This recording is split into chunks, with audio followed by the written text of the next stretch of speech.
Welcome to Pankinen Financial Perspective with Ashton Pankinen from Pankinen Financial Group. Planning for your financial future means navigating challenges like market volatility, inflation, and retirement income. Pankinen Financial Perspective is here to help by addressing common financial concerns, sharing valuable strategies, and exploring ways you can work toward your financial goals. Now let's get started with Pankinen Financial Perspective. Hello and welcome to the Pankinen Financial Perspective. My name is Ashton Pankinen from Pankinen Financial Group. If you'd like more information about what you hear during our show today, give us a call at 952-873-2703 or visit us online at pankinenfinancial.com. That's PANKONIN financial.com. And while at my website, click the radio page to check out past shows and to subscribe to our program on Apple Podcast, Spotify, or Amazon Music. Also, while at my page, click the link at the top to get the latest retirement guide. There are certain topics that can get emotional pretty quickly, and money between parents and children is definitely one of them. The reality is, some financial and end-of-life decisions don't just affect you, they can have a lasting impact on your family. And in some cases, those decisions can create confusion, tension, or even resentment down the road. One idea that tends to come up in these conversations is pretty simple: avoid surprises. Because what many families want most often isn't perfection, it's clarity. Knowing what's coming, understanding the plan, and not being caught off guard later on. Today, we're going to walk through a handful of financial missteps that can create challenges for the next generation, and just as importantly, how those situations can often be handled more thoughtfully with a little planning. But before we do that, I'm going to bring in my co-host, Tony Shore, who's always here to help keep the conversations grounded. Wait a minute. I'm the one keeping us grounded? Oh, for sure, Tony. I think that's the reverse. But thanks for having me on the show. Thanks for the great introduction. And this topic, you want your family to be financially prepared. You want to make sure that you and your loved ones, your family have a plan in place. Unexpected things are going to happen. Yes. Like you say, I mean, we've seen it over and over. 2008, we had the Great Recession. Then we had COVID. There are these black swan events, or just in your personal family life, maybe not a national situation with the economy, but your own family situation, things happen. So I think a lot of people just assume that it's just things will work themselves out, and people don't always want to talk about this. But when there's a lack of communication or planning, that's usually when families run into trouble. But before we begin with that topic, we're going to jump right in. But how have you been, Ashton? I know you saw a recent high school friend came into town that you hadn't seen in a while. That sounded like fun. You got together with them this weekend.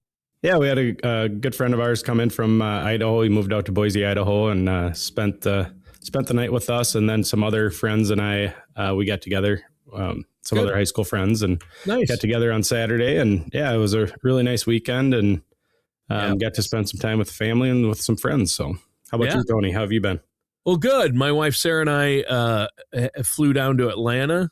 Our daughter graduated from, we went to her graduation from Delta Flight Attendant Training and Academy. And nice. 7 grueling weeks of 6 10-hour days a week for 7 straight. Very hard. Only 70% make it through. 30% don't even make it through. Wow. Yeah. Yeah. So, and she made it through. She graduated. She got her wings. She's now a Delta flight attendant. Her first flight is the end of this week. Awesome. And now, well, the good news is, and I probably mentioned it on the show before, but when I talked about going, but Sarah and I get to fly anywhere Delta flies for free on standby. So that's great. We were talking, you and I were talking before the show. Where should I go? Where can't go anywhere. Yeah, exactly. Anywhere Delta flies. In international as well. So that's great. I got my passport updated. I've wanted to go to Ireland for so long because I'm half Irish, half English, half Irish. I've been never been to Ireland. I know my wife wants to visit maybe Alaska or Iceland. Oh, yep. But we have to have the money to stay, and for sure. Rent a car. And travel is expensive. But the free airline that helps. That helps a lot because especially right now, I looked at tickets to go to Nashville because I have a lot of friends. I used to live and work in Nashville, as you know, as a radio Yep. promoter for the labels down there. And a nonstop on Delta, I looked up, the cheapest was over $600 round trip to go to Nashville. Yeah. Right? So, and I remember getting tickets round trip used to be around $200 not that many years ago, and then three. Now it's jumped from 3 to 6 in the last, I'd say, 5 years, and it's jumped from 4 to 6 just this year because of gas prices. Oh, for sure, yeah. So that ticket price, that's $1,200 we're saving right there if we go to Nashville. So. Well, that's big. And yeah, and like you said, if you got friends there, you can stay for free probably. And yes, we can stay free there. So that's always handy. I'm waiting for you to buy a place down in Florida or maybe Hawaii or a timeshare somewhere. Once you get that, Ashton, just let me know. Give me I will. Yes, I will. And Sarah and I can break it in for you because we can come down there anytime on standby. I don't see that happening anytime soon with the young kids, but I'll keep you in mind, Tony.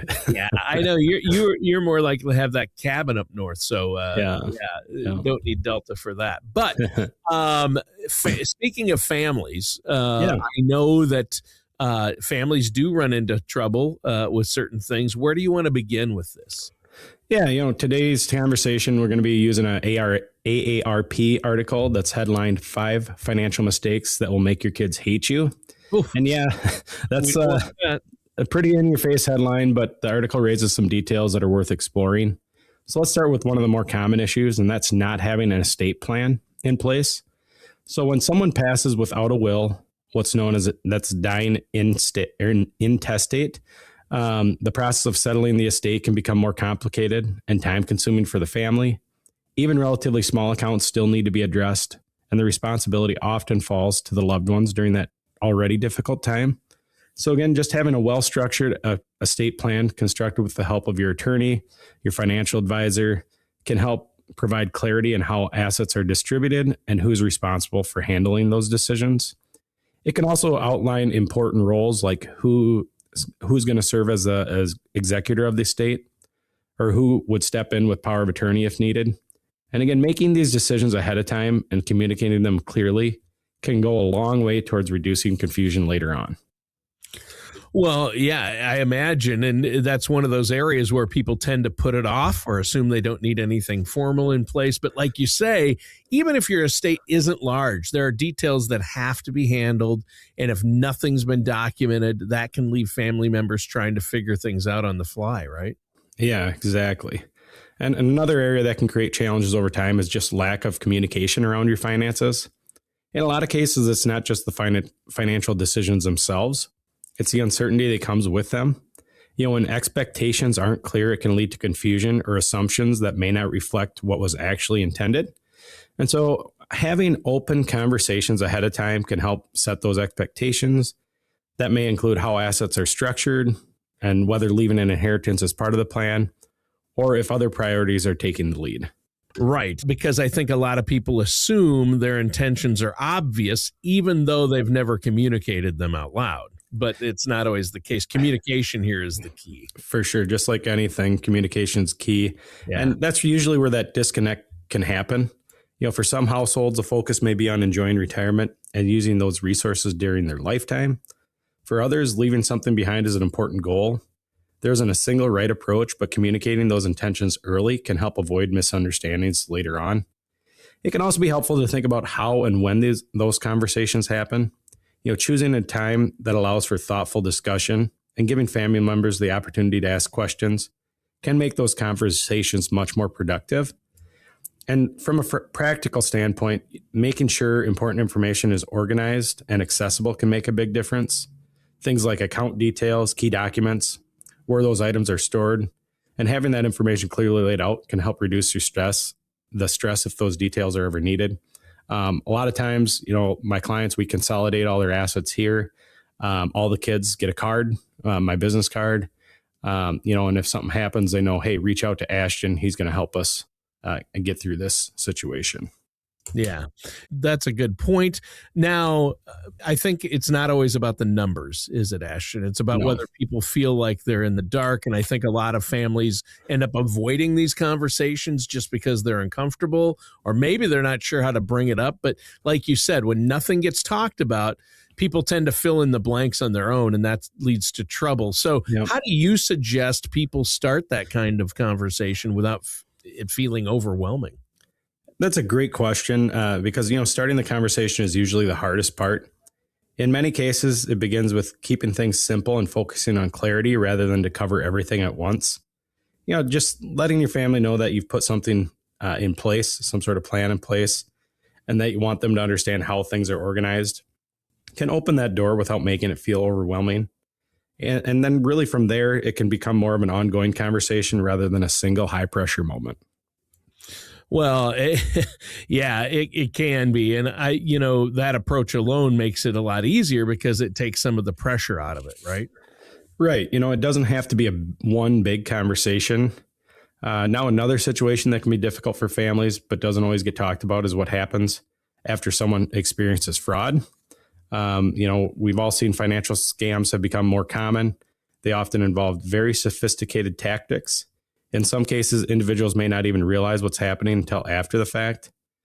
When that does happen, there can be a tendency to stay quiet about it. Sometimes that comes from embarrassment or simply not wanting to worry others. But when that information comes out later, it can create confusion or strain within the family. So again, just have an open conversation about what happened, taking steps to address it. It can help everyone keep on the same page and stay focused on what to do next. And again, unfortunately, these are more common as we age. That's kind of who they attack a little bit more. And there are resources available for people who find themselves in that situation. Again, you want to report the incident and speak with trained professionals. That can be an important step to resolving the issue and helping prevent future fraud problems. Yeah, exactly. And that feels like a tough one because there's a real human side to it. Nobody wants to admit they've been taken advantage of, especially when these scams, now they're so elaborate. They're so convincing. But like you said, keeping it quiet makes things more complicated later. So when something like that does happen, what are some of the steps people should take to start getting things back on track? Yeah, that's an important question because the first steps after something like that can really shape what happens next. In many cases, it starts with documenting what took place and reaching out to the appropriate institutions, whether that's the bank, credit card company, another financial provider. From there, reporting the situation and getting guidance from trained professionals can help create that path forward. And just as important, though, is just bringing in that trusted family member into that conversation. Having another set of eyes and ears involved can make it easier to navigate what can be a stressful situation. Right. Yeah, you want to avoid those at all costs, those stressful situations. And that piece does stand out to me, though, because I could see somebody wanting to handle it quietly, but not involving another person probably changes, how manageable it feels. So if you involve another person, it's going to be more manageable, right? Yeah, it can be. And, and again, I've even had clients reach out to me as kind of the first point of contact because, again, maybe a little less embarrassing to tell their financial advisor than their child, sure. That they have a situation and, and usually, again, they realize that they've made this mistake, but they're already down the road there a little bit. And so they just want to confirm that it was a mistake. And then we get them pointed in the right direction to get some help there. Yeah. Another area that can create a long-term challenge is understanding what retirement may actually cost. One of the key factors here is longevity. People are living longer and it can make it more difficult to predict how far retirement savings need to go. So when that gets underestimated, it can put pressure on that plan later in life.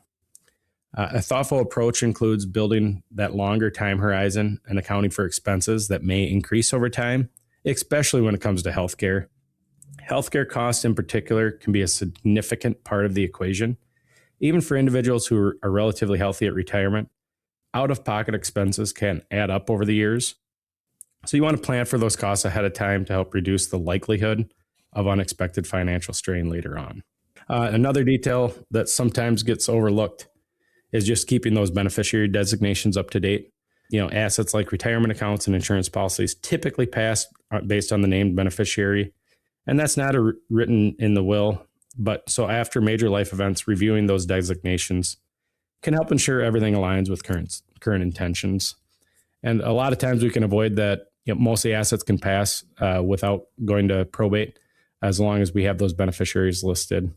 In our office here, that's something we do on our annual review, is make sure beneficiaries are up to date. But it's also important to make sure your banking accounts have those beneficiaries designated, because it seems like those sometimes get missed. Yeah. And I think that's a good reminder, because I think a lot of people assume, hey, once I've created a will, everything's covered. But like you say, there are other moving pieces that can override that if they're not kept current, like those beneficiary designations. Now, before we keep going with today's conversation, Ashton, please let our listeners know how they can schedule a complimentary consultation to ask questions or get more information on getting this done. Yeah, the best way to do it is just give our office a call, 952-873-2703. Again, that number is 952-873-2703. You can visit us online at pankoninfinancial.com. That's PANKONIN financial.com. Scheduling a consultation only takes a few minutes, and we're always happy to work around your schedule. All right, thanks for that. Now, when it comes to retirement planning, where do you usually see people misjudge things the most or make the most mistakes? Yeah, good question. Because this is one area where small assumptions can lead to bigger issues later on. Another situation that can create tension with families is how assets are divided. In some cases, the way the estate is structured can come in as a surprise. And often that's where the misunderstanding begins. An estate plan is meant to provide clarity and direction. But if those expectations aren't aligned ahead of time, it can create challenges during an already emotional period. Now, that doesn't necessarily mean everything has to be divided equally. Every family is different, and what makes sense for one situation may not make sense for another. In some cases, different assets have different value to different people. One person may have a strong attachment to a home or a specific item, or maybe the family cabin. While someone else may prefer something more flexible like cash or other financial assets.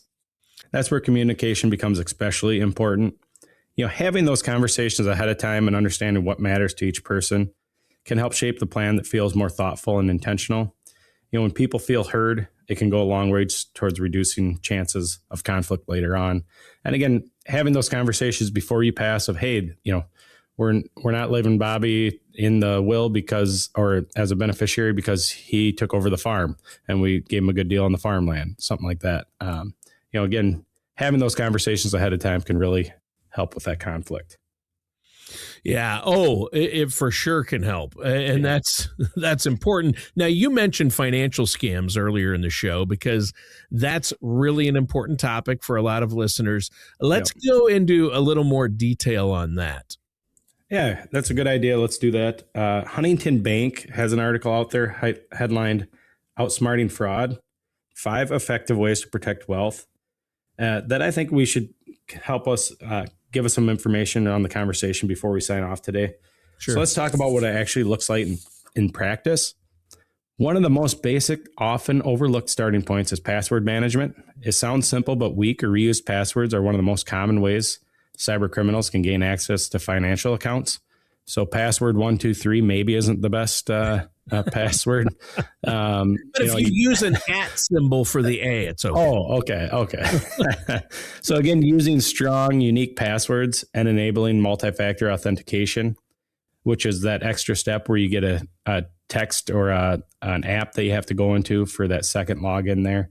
It can go a long way towards keeping those accounts secure. Sure. And I think, it's something that people shake their head at, or I just want one password that I can remember because I'm always forgetting. And it's one of those things that may feel like a small detail, but honestly, now more than ever, I tried to do that, but I've had to go away from using the same password for all of my accounts because that's a recipe for disaster. Yes. The consequences of ignoring it can be really significant. And I do feel, I'm getting older myself and, I get more forgetful. But, you'll have to have a secure place way to remember these passwords.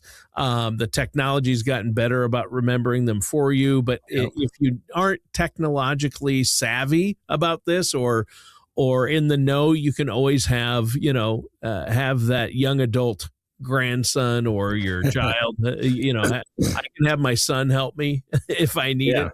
I'm pretty tech savvy, but if I ever have a question, I go right to my kids and they know what to do. Yeah, and again, I mean, it's two-factor verification has been a big thing. I mean, almost everything requires that now, which is great. Yeah. And the next one we're going to look at here is being cautious about what you click on. Phishing emails and text messages have become increasingly more convincing. Cybercriminals may pose as your financial institution, a realtor, or even someone offering an investment opportunity, and a wrong click could expose everything. A good rule of thumb is to avoid clicking on unexpected links or attachments. Especially be cautious when you're using public Wi-Fi. And if you need to access financial accounts while traveling, use a private network or a VPN. Could help protect that connection. And a lot of times, again, on these phishing scams and stuff, call that institution, say, hey, did you send me this email, before clicking that link, and just make sure it is what it's supposed to be. Oh, yeah. Yeah, for sure. I think that's really, really important. And, the investment opportunity, I've heard that one a lot. And those pitches can sound legitimate on the surface. These scams have gotten so much more sophisticated, haven't they? Yeah, they can. And that's part of what makes them so effective. Again, working with a financial advisor can also help in those situations, because having someone in your corner makes it feel easier to identify the red flags and just to ignore those unsolicited pitches. Another area worth paying attention to is monitoring financial accounts regularly.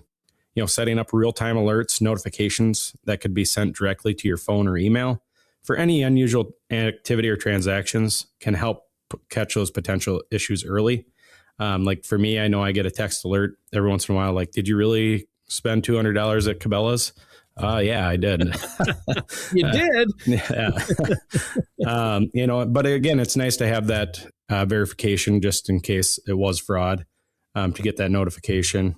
Another thing that's worth noting, while accounts like 401ks and pension plans generally carry certain protections, the level of protection for IRAs can vary depending on the state laws. And so again, it's just one more reason to stay actively engaged with how accounts are structured and monitored.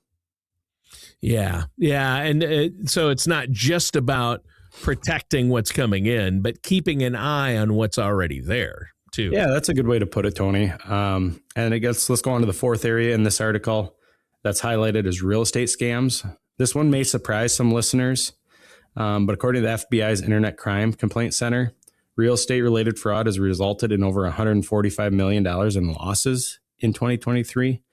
A very common tactic involves sending fake messages that appear to come from a trusted party, like a realtor, attorney, or banker, with instructions to wire funds or how to change payment details. Yeah, and that's a significant number, and it sounds like those scams happen. They could happen to almost anyone going through a real estate transaction, and I actually know somebody who this happened to. Okay, and they're a young, sharp person too, so it can happen to anybody. Yeah, and it can. And one of the best protection is just simple due diligence. Always verify payment instructions directly with your agent or financial institution before acting, especially when large sums are involved. And then a fifth strategy here involves trust, which can be a meaningful tool to protecting assets beyond estate planning purposes. From a cybersecurity standpoint, a trust can help keep those personal details, like where you live or the value of your home, from being easily accessible through public records. So again, cyber criminals sometimes use public available information, such as property records and just other searchable public data to identify financial targets. So reducing that exposure could be helpful consideration for some families. Oh, for sure. And I think that's a connection most people don't make. They think of trusts in terms of inheritance, not necessarily as a layer of financial security, but they really are. I mean, trusts are almost, if not as important or more important than a will, in my opinion. Yeah, and again, like most planning tools, the right approach really depends on your individual circumstances. working with an estate planning professional is one of the best ways to determine whether that kind of structure makes sense. And again, bigger takeaway from all this is that protecting your wealth isn't just about managing your portfolio. It's also about protecting your identity, your accounts, and your digital presence. Again, taking some steps to proactively prevent this could go a long way towards keeping your financial plan on track.